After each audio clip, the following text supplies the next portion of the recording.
here's some feedback on the section B part of the paper. Just revel though for a moment in this beautiful picture of Oslo in the middle of winter. Presumably it didn't really look like that when Ibsen was there, but you know, it looks pretty nice. And then more imagery of yeah, just beautiful winter scenes to make us feel like we're in Ibsen's world. I apologise for the really awful brand name in the middle of that one. So yeah, here's all the good things. It's really easy to see the progress between PC4 and PC5. It's really easy to see. So having last week, we were all marking year one essays. And it's like such a leap to read these compared to the things that people write about the kite runner and the poems after a couple of months. So yeah, this is all really good. Definitely feels like instead of giving loads of like 10s and 12s, given loads of 16s and 18s, there's a definite shift from band 3 to band 4. And it's really hard to, you can push someone quite high in band 4, but you can't really drag someone into band 5. That next level of kind of intellectual ability is really going to come from what you do between now and PC6 or the real thing. So I would put this down to like writing speed. A lot of people are finding that the more they write, the quicker they get. Knowledge of the text is way better, and I don't want to undermine your achievement, but like it should be. We just did it. But the focus on the questions is really good. Also, that definitely shows big steps forward. And just kind of slowly starting to see less of certain problems. So not as often am I writing the word contradiction down, not coming across so many kind of made up words or poorly used words or like bad choices of example or passage. Maybe there's less that can go wrong in terms of relevance with the Doll's House compared to the Kite Runner. But people are just making smarter decisions, I think. On the made up or bad words thing, there are still some people will use the word showcase badly no matter how many times they're told. So yeah, I guess I should stop saying it. But one word that I seem to be coming across loads is infamously. Like when Nora infamously eats a macaroon. Like it's such an odd word to use. I'm not even sure I can find the words to explain why it's wrong, but you're not sensitive to its meaning or connotations if you're chucking it into an essay. I can't read. Just don't use it. Don't use it. It's never going to be relevant in an English essay, to be honest. So having said all those lovely things about how much the improvements are obvious and really positive, I suppose this follows on from the stuff I was just saying. Keep working on precision. The imprecise language. So it's the example from it was big in PC4 was people saying throughout when they didn't mean it, but there's still that tendency to exaggerate or to use just slightly odd word choices that don't quite convey the meaning you want. So, and then also, even though people are writing more, there still needs to be an effort to get that fuller range of coverage in. It's still largely the start and the end. A lot of people do get Act 2 in via the Tarantella, but like that's it. You really want to you don't want to look like you've just got these 3 moments learnt off by heart and you're going to give them those 3 moments in a row regardless. There's got to be more of an authoritative feel that this play inside out and you can range around it really confidently. Some of the people who are doing it less chronologically, I think, are doing it better. So there's loads of good reasons to do it chronologically, but people who are making a comment about Act 1 and then pointing to how that comes out later, skipping between examples and stringing them together, I think those people show a better kind of overview and knowledge. A lot of people need more quotes. There's still some issues of how fluently people can integrate them into their writing. I think more political thought would help, and I want to suggest to you the question that we posed to you in the unseen. So, like, what is the author protesting, and how do they make it powerful? I know that the questions in section B are so much more niche and nuanced, but it's still helpful. So, if you take a question about manipulation, well, through manipulation, what is Ibsen protesting? I think clarity on what we think the author's message might be would really lift some of the intros and conclusions I'm reading. Every now and then there's still a bit of forced counter-arguing, especially in introductions. So most of the time Nora's transgressions are celebrated, but sometimes they're not. That it's just a bit kind of like weak. Loads of signs that people are making use of the critical material that's out there. It's starting to come through. And, you know, I don't want to contradict what we've previously said. You absolutely do not have to quote critics, but, you know, now you've started to absorb and take on the big ideas. Why not try and make it more explicit once in a while with a slightly more deliberate quote or named critic or a reference to the critical anthology? These are not essentials, but they are flourishes that will help to maybe seal those top few marks for some of you. When I've been marking introductions, I've tried to write, you know, the band next to it that it kind of suggests to me, just as an indicator. And, you know, usually it's probably quite similar to the score I give at the end, but I just want people to think about the first impressions that their introductions create.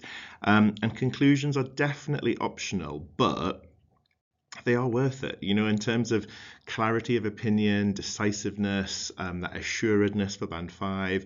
There's a lot to recommend a conclusion in Section B. It's the only exam section in both papers where we actively recommend it.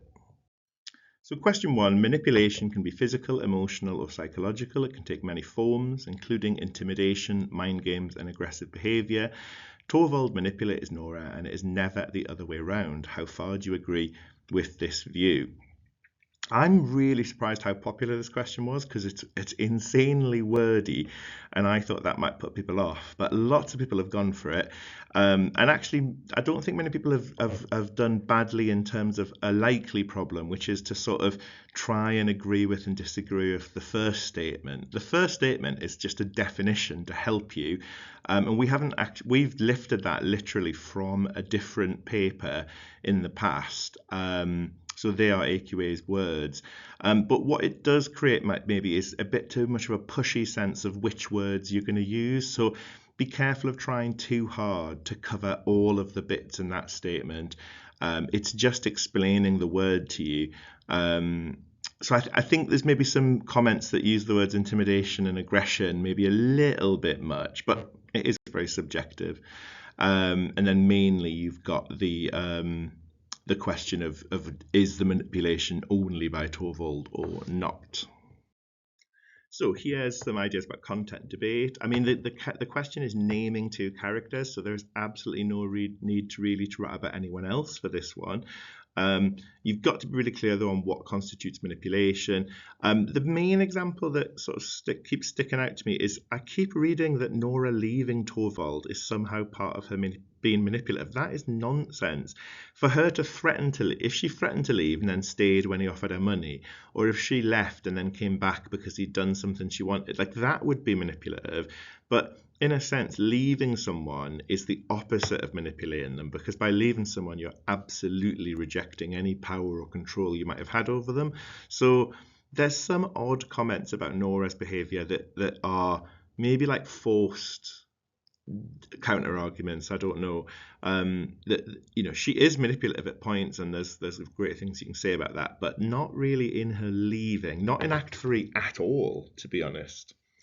You need evidence of the manipulation, so that's going to come from sort of dialogue, action, behaviour, but then you're also going to have to think about motivation, the context, so quite a psychological question, really. And then, you know, with all of the methods you cover, you need to think about how Ibsen is steering our reaction to, you know, how does he encourage us to view these behaviours throughout the play. I think it's a bit like the word cruelty in a previous essay title, in that I don't know if it does make sense to say that a character accidentally manipulates anyone else. Does manipulation require will, intent? Maybe, but I don't think it's as big a problem as with the cruelty question. So the debate for this one is kind of obvious, but it's the kind of one where a simple agreement would be really disastrous. If you just simply agreed with this title, I think it would be very limited. You know, you have to say things like Torvald definitely manipulates Nora, but it's a product of his conditioning or his position in the patriarchy. Torvald may look like he is manipulating Nora, yet he actually thinks he is protecting and saving and helping her. Nora does also manipulate Torvald, however, it's the only device she has in an otherwise powerless situation. Nora's behaviour might seem like manipulation, yet she's actually trying to uphold the perfect facade of the marriage, etc., etc. There's loads of great debates, and I've read many of them so far. I think the problem with this question, though, oh God, this video is going to be long. The problem with this question is probably that it isn't as automatically political as the other one. There's something about the wording of this title that has lent itself to basically an analysis of just their one marriage. I'm shocked how little I'm reading the phrase representative character. You need that concept of, Torvald manipulates Nora, and that shows us how patriarchy controls women. Like, there needs to be more sense of what it represents, what it embodies, what it signifies. That's the main thing that would take some of these really good band 4 answers into band 5, essentially. Okay, here's a question 2, and a picture that is, if you imagine Nora born in 2000, she would be a Macron influencer on the Norwegian TikTok. How far do you agree that Nora's transgressions and breaking of boundaries are celebrated in A Doll's House? So we definitely don't design the paper with like a right and a wrong question, but I'm surprised that this one wasn't more popular. I think that it splits into content and debate really easily. It's sort of the central debate that everything else comes back to anyway. So I was surprised that it didn't dominate more. The content is Nora's transgressions and breaking of boundaries. I suspect some people are a bit thrown by the word transgressions, but in this case, they do mean the same thing. A transgression is a broken rule or a broken boundary. So in a lot of question titles, there are two words or phrases that need to be separated. Here, they are the same thing, so it doesn't really matter. And if people who did it who were iffy about the word transgression, they probably got by quite well on just understanding the term that followed. So you've got to understand it. Don't do it if you don't. And you need really detailed examples, not just of the transgression, but of the boundaries that are being broken. There needs to be a clarity on like what's the norm, what's the sort of framework that's being challenged. It's a great one, therefore, for structure, things like progression, withheld information, the consequences of these rule breaks, exploring how the acts are actually presented to us. So sometimes that's backstory and withheld information, but often it's through characterization and dialogue. And then celebrated is a great debate to be fixed on. The opposite would be condemned, or the opposite might be pitied. I read some really interesting things about that. So it invites you to think about moral complexities within the play, and what is that maybe saying about society. You need to be a bit more subtle, I think, about differences between small and big transgressions. Some of the weaker answers that I'm reading are maybe too simplistic about the macaroon eating as definitely rebellious and definitely celebratory. Not sure about that. You need to comment on the power and impact of the ending. And there's just a sort of logic point here where if your argument is that Nora's transgression at the end of leaving her husband is celebrated, but none of the other rebellions that lead up to that are celebrated, you've got to say that that's illogical. That if the thing at the end is celebrated, then everything else contributed to and led to that, they are indirectly celebrated. So I think this comes back to kind of forced counter argument and people really wanting to get the but in to be more balanced or 50-50. I'm not sure. So again, how does Ibsen steer us? How does he encourage us to champion or to celebrate? If Nora is celebrated, then what is celebrated through her? So that comes back to that concept of the representative character.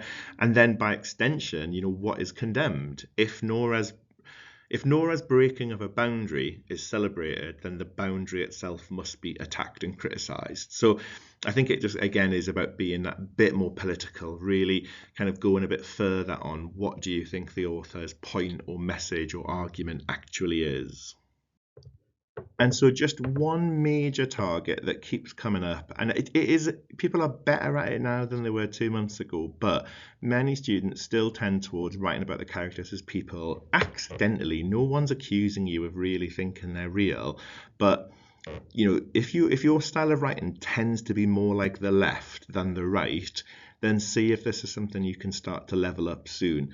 Torvald manipulates Nora all the time, for example. Now that could be a totally relevant, coherent, sensible point, or Nora is admirable when she breaks rules, such as those two sentence starters are not wrong, but if you compare them to the right, the people who would write like the right-hand side, they are much more thoughtful about the presence of an author. Ibsen has Torvald do blah, blah, blah in order to expose something. Ibsen encourages us to champion Nora's decision too. Partly it's a style difference, but it's a style difference that like carries a sense of confidence. And if you are thinking to write that way, then the chance that you're mentioning loads of methods and the impact of those methods, it's just much higher. Okay, so what next? One thing is you need to make sure that you know this play as well in March and June as you do now. It's all very well me praising the textual knowledge that I'm seeing, but it's really recent. And so if you are going to cover other things and step away from this, how do you make sure that you know A Doll's House as intimately next time you write about it, if not better? Then, if you are someone, I think almost everyone will see progress between PC4 and PC5, but if you are someone who jumps up a lot and it's because you know A Doll's House way better than the Kite Runner, what are you going to do about that? And when are you going to fix that? As we move into Harrison, as the last set text of the course, you need to see how related these things are, and it's true of the unseen as well. When we're studying the Harrison poetry, it's through the same lens of protest, of like, what is the author's point? How do they make it powerful? What are the problems of that point? What are the nuances of it? When we do Harrison, I think there are things in that will help you with the Kite Runner and A Doll's House. Obviously, you never have to compare them, but the stronger your awareness of them as a set of three authors and the unseen as the fourth bit of the puzzle, the more quality will come through in your writing. And then what about starting to apply that depth to the comedy side of things? We're going to start revising 12th Night soon and eventually could do some work on the Ernest. How can you level up your comedy writing from year one so that you can write as convincingly and authoritatively on the comedy texts? I haven't mentioned the 7 poems there, but them too. How can you bring it level so that on both papers you have that same clarity and confidence in your arguments?